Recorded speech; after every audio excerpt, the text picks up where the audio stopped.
Alright, here I am back again. We're going to go ahead and feed these fish a little bit.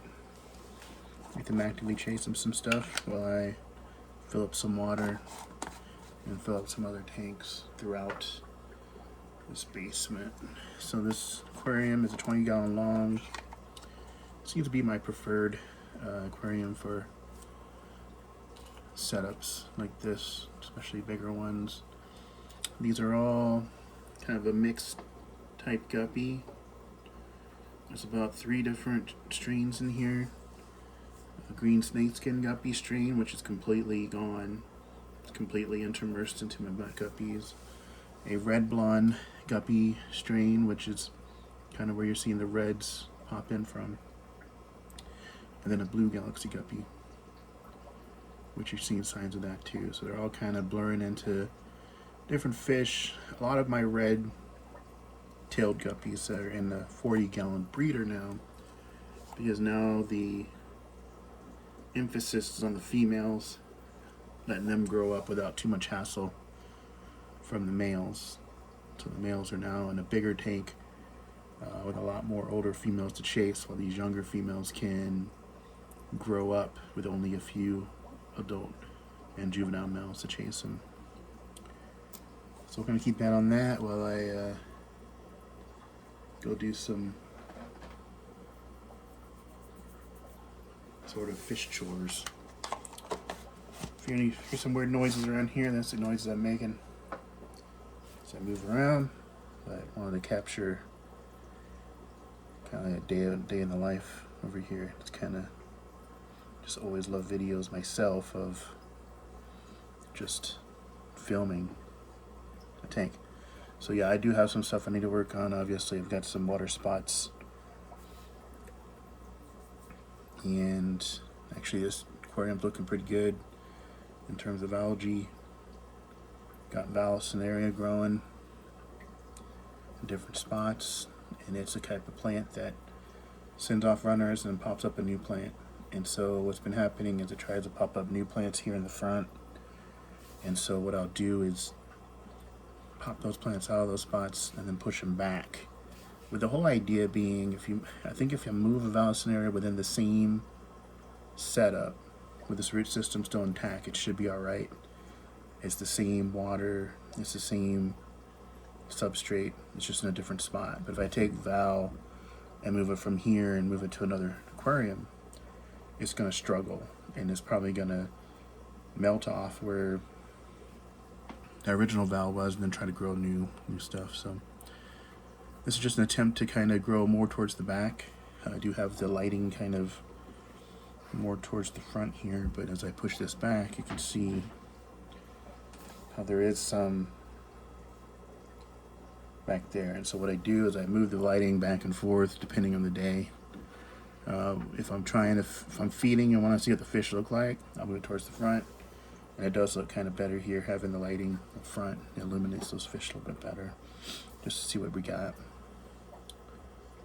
They seem to devour that pretty fast. So let's put some larger pellets in there for them.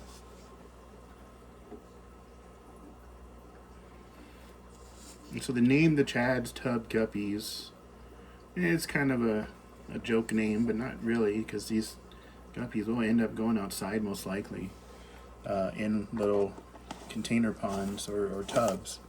It's something that a lot of folks who have fish have ended up doing, is that during the summers they'll try and expand their fish breeding or fish growing activity outside. And guppies are actually a very good fish for that, as long as the temperatures in the water remain 65 degrees and higher. And here in southeast Nebraska, that starts about middle of May, and lasts about the middle of September. Things you can do to probably extend that time, and I'm going to try and do that.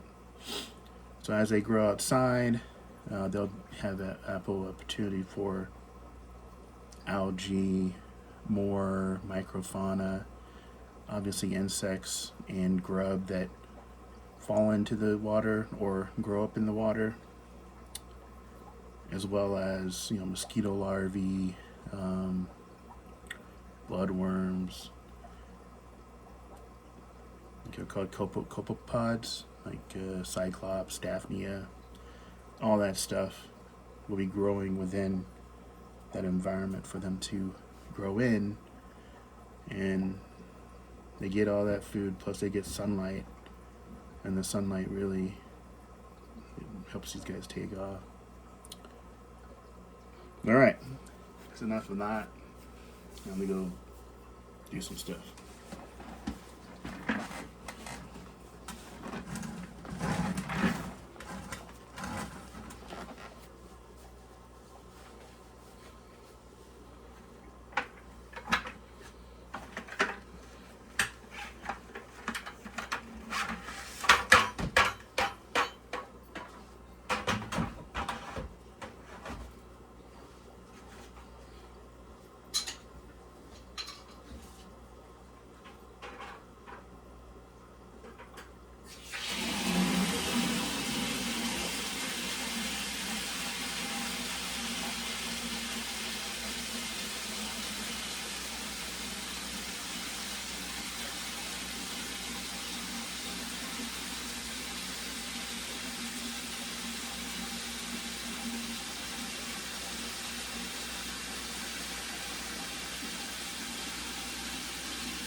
So what you heard was me filling up water from inside the basement here. I have a bypass valve that's been there since we moved in. That bypasses the water softener. So I fill that with the water here. We got very hard water, calcium carbonate, a lot of buffering, which is good for shrimp, good for snails, good for live bearers. So that's what I got going on there. And then the other sound you heard was me putting hot water in there. It's softened hot water, so it mixed with the harder water brings it down. But the the real reason for mixing that is really to get a slightly warmer temperature so that the water going into the aquariums is matched up to the water that's already in the aquariums. And now I do the hunt for the prime, my conditioner for chlorine and chloramine, and boom, found it.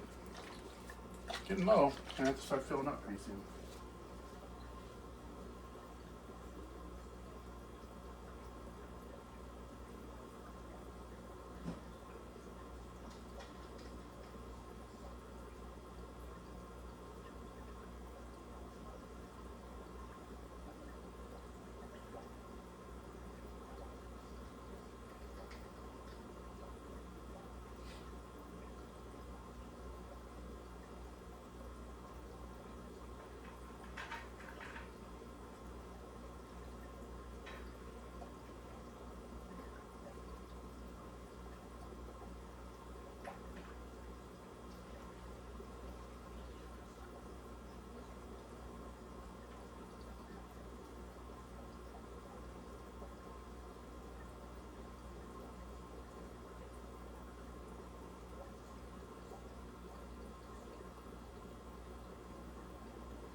And so I just filled up my 20 long.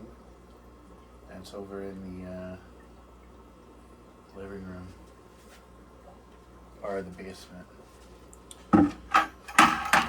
Now, I'm going to gonna try and fill up right next door.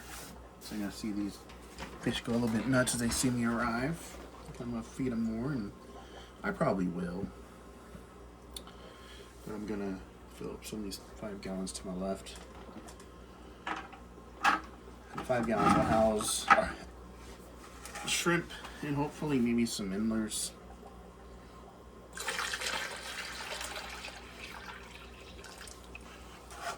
Local fish store is enjoying some of the shrimp that I've been raising, so give me some incentive to grow out some more.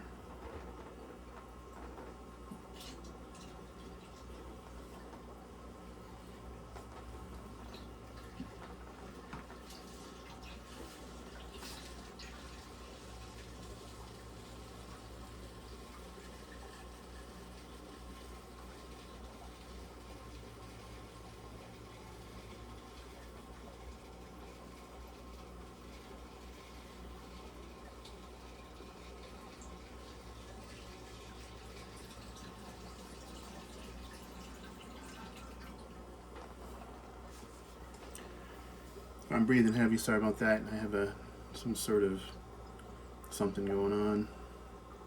But yeah, that's a look at the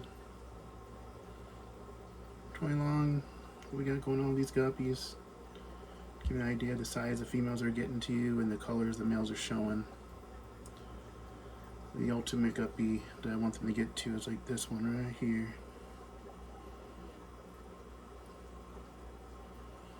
She's like the prototype of the size. Not necessarily the color, but definitely the size.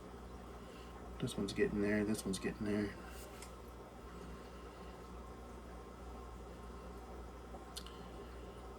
Both were born, I want to think, back in the summer. Not quite a year old. This one might be over a year old actually. So they usually get sexually mature about 3 months to 4 months. The warmer the temperature, the faster they'll mature. But also the warmer the temperature, the faster they'll age and the faster they'll pass away. And I think that's part of the issue with the industry right now, especially if you get your fish from fish farms and not so much Florida, but fish farms from other countries and things like that.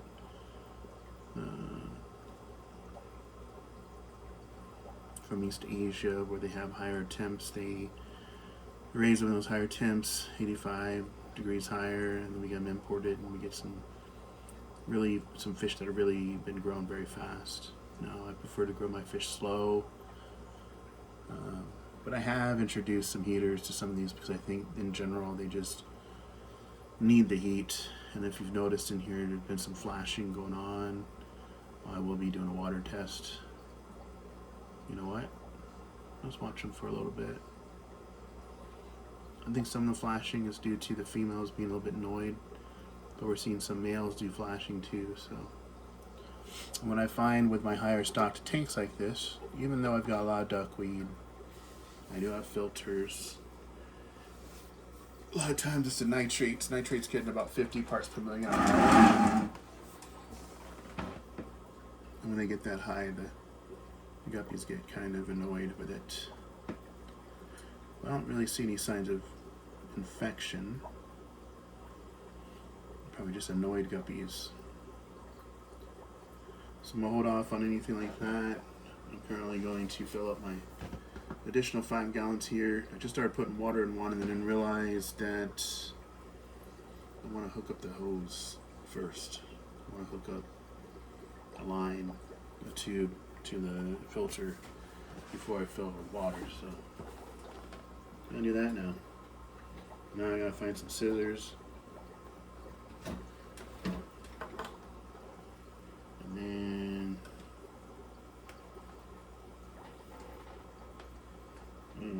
find some scissors in this, measure it out. Using the aquarium co-op tubing.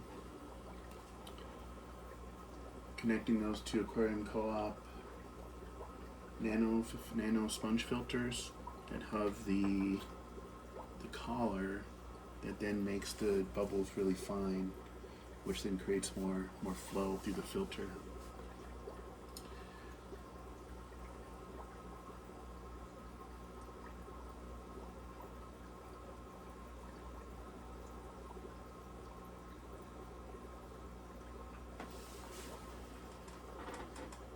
I just need to find some scissors.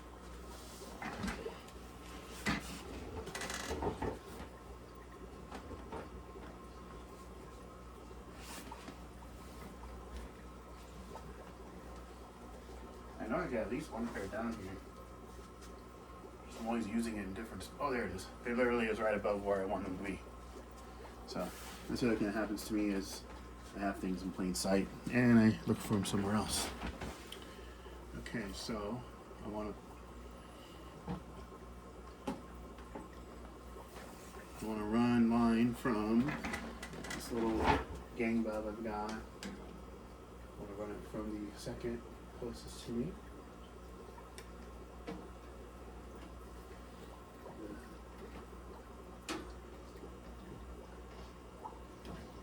Some measurement. That's about right.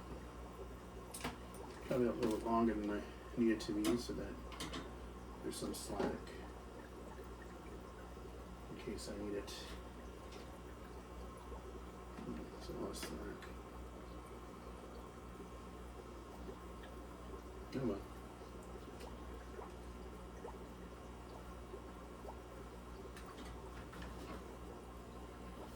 I'm really trying to make it pretty right now, just trying to make it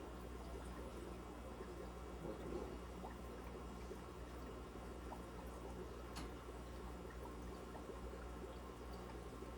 Doable, durable, something that works.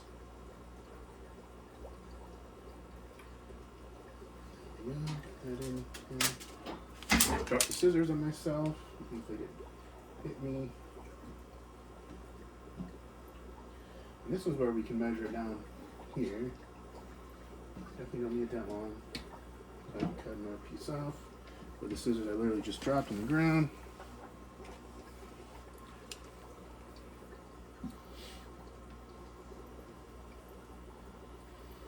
That way if I cut it to length, there's not too much slack. And what I'm finding when I have too much slack in the line, it's hard to open the lids. So if you turn this around, doing a play-by-play even though you can't see anything I'm doing.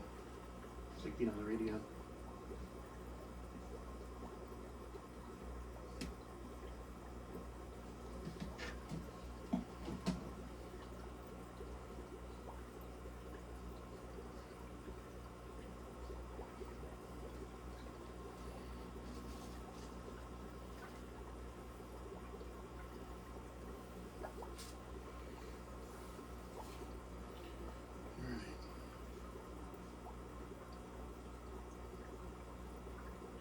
Sure I put prime on there? Yeah, I do. Okay. Got it hooked up. And the valve, which I think is completely covered right now. It's just slightly open.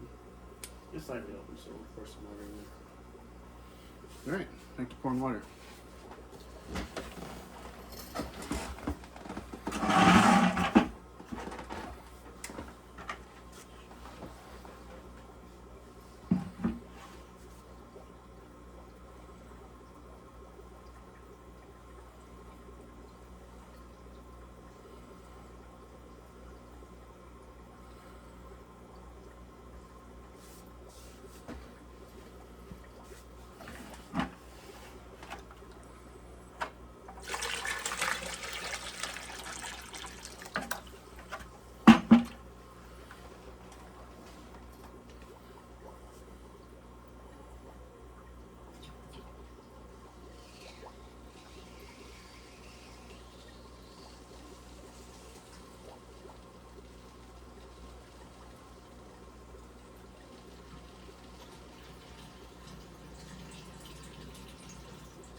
that's a wrap.